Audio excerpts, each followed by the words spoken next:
So the military gave me an avenue to escape a small town. There was nothing but agriculture, all farming. It's all was there. And I wanted to go a little bit further with my life. I had dreams of being an attorney, but didn't have the money. So you become a teacher.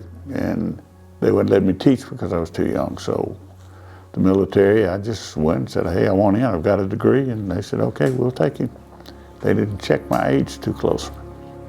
I did it. I went to war. I went over and stayed it. I tried to take care of what I'm supposed to do and lost the only friend I ever had in my life over there. A lot of things shook me up. But I came home. I hear all the stories about people spitting on you or doing stuff. I never had any of that. Maybe because they were afraid of somebody that couldn't walk around in crutches and stuff. Nobody bothered me or anything like that. But I bothered myself because I couldn't accept what I'd done. And it was a fight every day to accept it. I was in the Air Force, but I didn't serve with the Air Force but a few months. Most of my time was assigned to the Marine Corps and the Army, mainly the Army. And met some wonderful people. And I would talk to some of those guys quite often about, have you been saved? Have you prayed to Jesus? Have you done anything? No, I don't need that stuff. But the minute they started to die, and I'll never forget it, the first words, Mama, I don't. And the second thing is, God help me.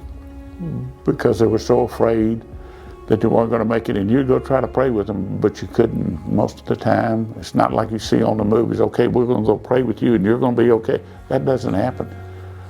When it's time to go, it's time to go, and they're gone. And you worry about, why didn't I talk to them a little more? So it was I remember that. 3 months after I got home, I remember it so much I tried suicide. From my last tour, when I got out of the camps and I'd been shot up pretty good, and I couldn't stand the dreams and the nightmares. But I decided, you got to tough it out and get up and get going, and that's what I did. I kept trying to go and keep going for a long time.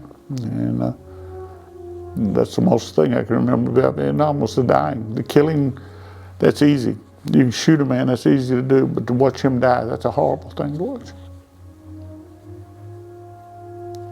I took a lot of lives. And some of them were questionable as to why I did it. And I put in a lot of airstrikes.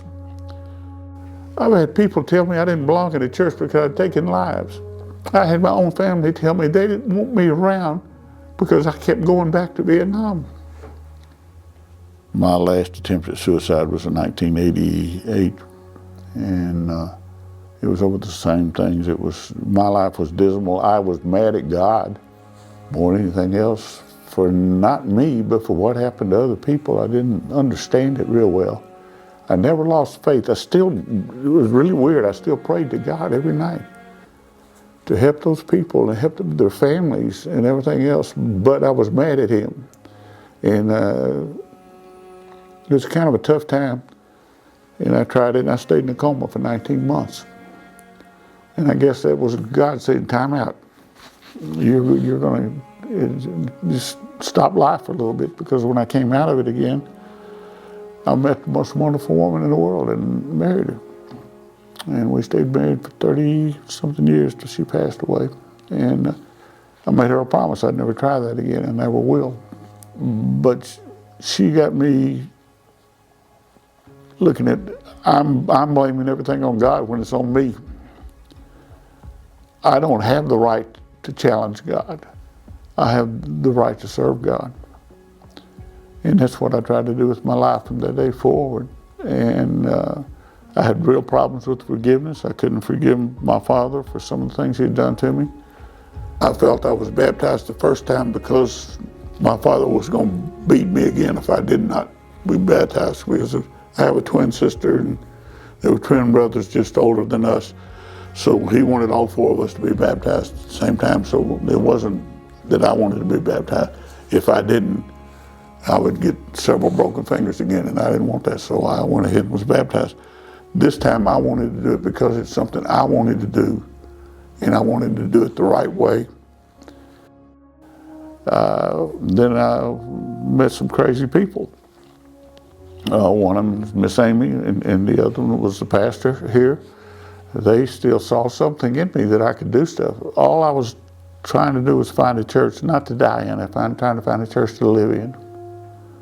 So that's why I wanted to be baptized. I wanted it to be for the fact I wanted to come back. I wanted to be risen, to rise again out of that water and start a new life.